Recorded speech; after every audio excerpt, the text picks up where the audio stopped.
খারাপ করে একা একা বসে আছো কেন? আর বলো না দিদি, আমার আর কষ্টের শেষ নেই। কেন গো দিদি, তোমার আবার কি হয়েছে? ছেলে বিয়ে দিয়ে বউ আনলে সবার সুখের সংসার হয়, আর আমার জীবনটা পুরো তেজপাতা হয়ে গেছে। কেন গো দিদি, কি হয়েছে? সবে তো ছেলে বিয়ে দিলে। আর বলো না দিদি, বিয়ের এখনো 1 বছরও হতে পারলো না, বৌমা জিন্স টপ পরে ড্যাং ড্যাং করে ছেলের সাথে ঘুরে বেড়ায়। কোথায় শাড়ি পরবে তা না, আমার মান সম্মানটা পুরো নষ্ট করে দিল। তাই কি হয়েছে দিদি? এটা আবার কোনো মন খারাপের কারণ নাকি? কি বলো তুমি, এটা কোনো কারণ না?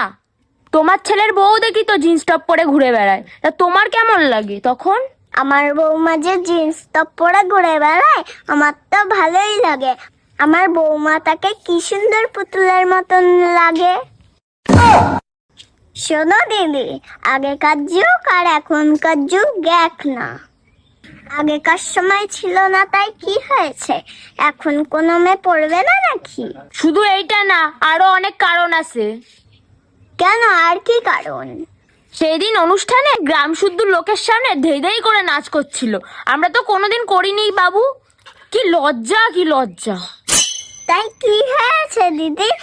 এখনকার মেয়ে একটু আনন্দ ফুর্তি করবে না?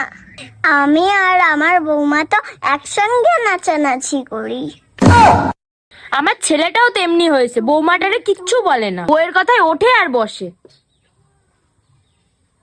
ওটাই তো ভালো দিদি, বউয়ের কথা একটু শুনবে না। দুজনের মধ্যে সম্পর্ক ভালো থাকলেই তো সংসার সুখে হয়।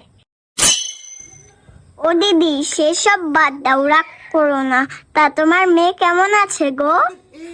ও, আমার মেয়ে তো খুব ভালো আছে, যেমন শাশুড়ি তেমন বর।